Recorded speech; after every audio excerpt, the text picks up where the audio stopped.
Iresaka momba ny toyany affaire Romigate isika. Voakandroany zany ny fanapahan-kevitry ny mpitsara mpanampy ny atao hoe juré fa dia hitanjareo fa ny voakandroany faharoapolon'ny volana febroary 2024 ny valin'ny fitsarana ny Romy Voasandrianarsoa mahakasika ny raharaha kolokolo izay mamatotra azy niaraka tamin'ireo piraitsim-kombakomba taminy. Izay ny vaovao navoaka ny Fanny Soernaive tamin'ity androany ity. voakandroany zany ny fanapahan-kevitry ny mpitsara mpanampy ny atao hoe juré fa dia hitanjareo fa ameloka tokoa i Romy. Tsara fantatra fa mila unanime ny mpitsara izay vao afaka miteny zareo fa ameloka ny olona anankiray ka na dia teo ary zany fiarovan-tena ataontsika hoe fialana bala fandaingiana nataon'ny Romy dia nahita ny mpitsara fa meloka izy. Ravitinina dia toy izao tantarain'ny Fanny Soernaive izao ny fandehan-javatra tao nandritra nyity fitsaranan'ny Romy Voasandrianarsoa ity izay notanterahana nanomboka tamin'ny faha-enina ny volana febroary lasa teo ka hatramin'izao ity. Iresaka momba ny toyany affaire Romigate isika. Nanomboka alarobia après-midi no nenon'ny avokany zany ny fiarovan-tenan'ny Romy ary ny zoma ny procureur indray kosa nanao contre interrogatoire anazy. Nandritra ny 10 andro teo zany izahay ny eno enregistrement sy ny eno ny fanambarany témoin contre ny Romy.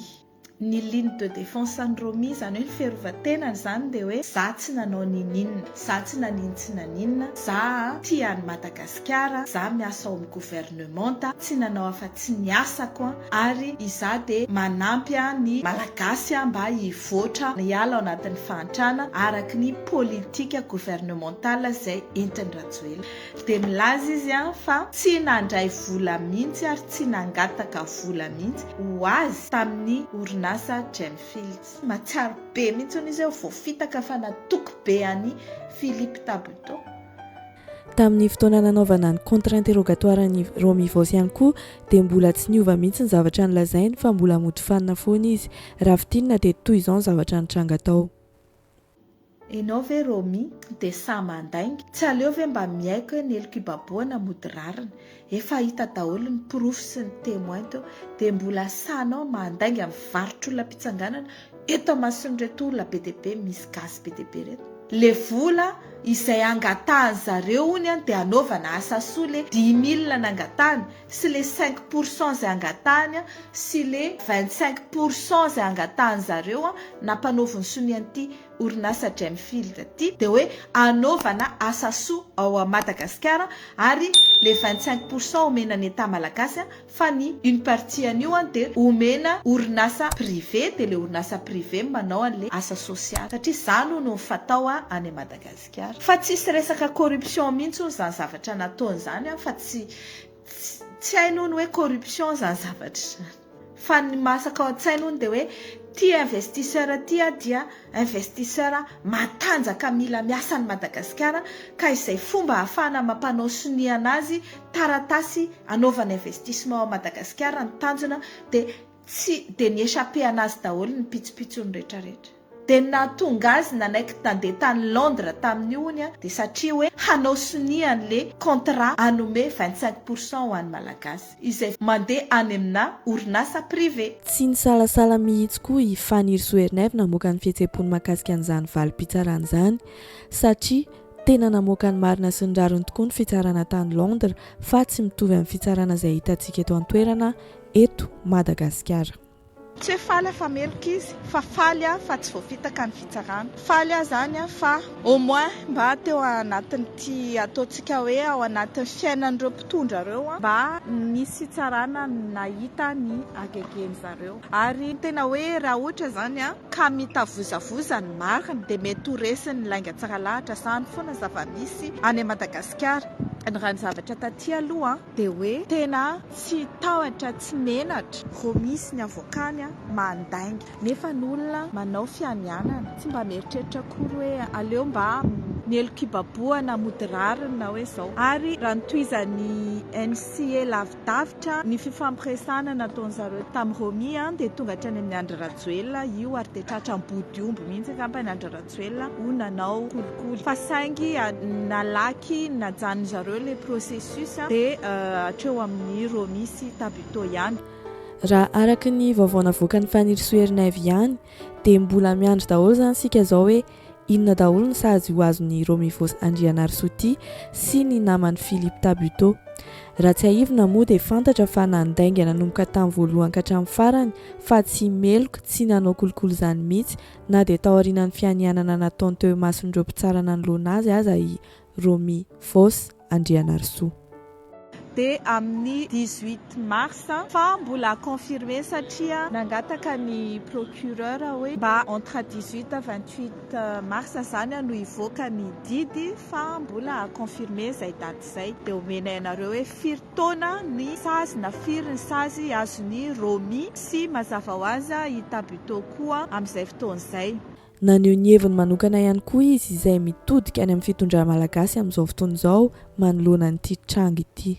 Justice est faite pour Romy et Tabuteau izay niezaka nivarotra mpitsanganana ny arena malagasy fa kosa ataontsika hoe petite victoire ihany le izy satria ny tena gros poisson mbola tsy tena tratra fa amiko raha miasa ohatra fiasan'ny fitsarana aty à Londres ny fitsarana malagasy dia tokony démanteler ihany io réseau-na corruption ataony zareo amin'ny fitondrana io satria hitantsika nisy orinasa maromaro voatonona tao hoe izahay dia niara niasa tamin'ny anina sy tamin'ny anina sy tamin'ny anina ary dia afaka miriary tsara ao Madagasikara ary zareo amin'izao dia ireny orinasa ireny tokony hanaovana fanadihadiana dia arabaina daholo koa tsika malagasy. Mbola manamafy an'izay filazan'izay ity horonan-tsary manaraka ity ary amin'ny Fanirisoa manokana dia mbola maro ireo olona ao amin'ny fitondrana mbola mahavita ratsy lavitra noho i Romy ary anisany tena mampahantra ny Madagasikara izany zavatra izany. Ankoatr'izay ihany koa dia tsy hita taratra mihitsy ny fiasan'ireo vondrona miady amin'ny resaka kolikoly sy mivarotra ny Madagasikara sy ny arenany maneran-tany. Iny procès an'i Romy iny dia ahitana mazava mihitsy hoe ohatrany ahoana zany ny fikambanan'ny jiolahy mitondra ny Madagasikara. Fa izao i Romy no tratra tamin'ny mpatsaray tsy mivava fa ao mbola misy troupe BDP ao amin'io présidence io misy conseiller occulte, misy conseiller spécial, misy conseiller non spécial, misy conseiller officiel, misy conseiller non officiel. Mandeha mitady mpamatsy vola daholo ny asan'izy mianakavy dia mivarotra ny Madagasikara sady monsieur sucré zany hoe maka zareo amin'izay azony alaina amin'ilay mpamatsy vola dia ny ambiny avy eo rehefa fisolé tsara dia alefany amin'ny Andry Rajoelina na izay mpitondra eo amin'izay dia ilay mpitondra amin'izay avy eo maka ihany koa dia izay no mahatonga antsika mianakavy ao anatin'ny fahantrana lalina ohatrany io. Ity procès ity dia procès an'i Romy sy Tabuteau izay tratra niaraka taminy. Ny anankiray efa ny plaidé coupable fa ity anankiray ity mbola miziriziry milaza fa tsy diso hono izy tsy nanao naninona tsy naninona hono izy nefa ny zavatra rehetra teneniny dia hoe namidiny zareo ambongadiny Madagasikara fa heureusement le olona tsy nanaiky. Fa ny zavatra andrasako izany zao dia hoe rehefa mivoaka ny didim-pitsarana na mbola tsy mivoaka ny didim-pitsarana amin'ity raha ity inona no mba ho ataon'ny Bianco any Madagasikara, inona no ataon'ny inona moa ty pôle anti-corruption any Madagasikara. Nazavain'ny Fanirisoa Ernaive ihany koa ny mahakasika ny filoham-pirenena Andry Nirina Rajoelina araka ity nolazainy tao amin'ny vidéo an'ity ary manoloana an'izay dia nanambara ihany koa ny tenany fa tena ilaina ny manokatra fanadihadiana mahakasika ireo afera kolikoly maro be izay tsy misy mijery eto amin'ny tany sy ny firenentsika ity. Ho an'izay te hafantatra hoe voantso tao en tant que témoin ve Andry Rajoelina sa tsy natsoina tao amin'ny tribunal izy ary izay ilay nazavaiko teo hoe ny fahitako anazy natsoina niezaka niantso anazy ny NCA fa tsy nipotra mihitsy izy fa nitady excuse foana tsy andehanana satria tsy te hitemoigner. Voaroroy amin'io ve Andry Rajoelina tonga dia ho voasambotra tsy akoho ny valiny aza manantena hoe ny fitsarana anglisy ny andeha ampisambotra ny Andry Rajoelina fa anjarantsika malagasy manokatra fanadihadiana amin'izay orinasa rehetra nandraisan zareo vola sy nameny permis d'exploitation ao Madagasikara.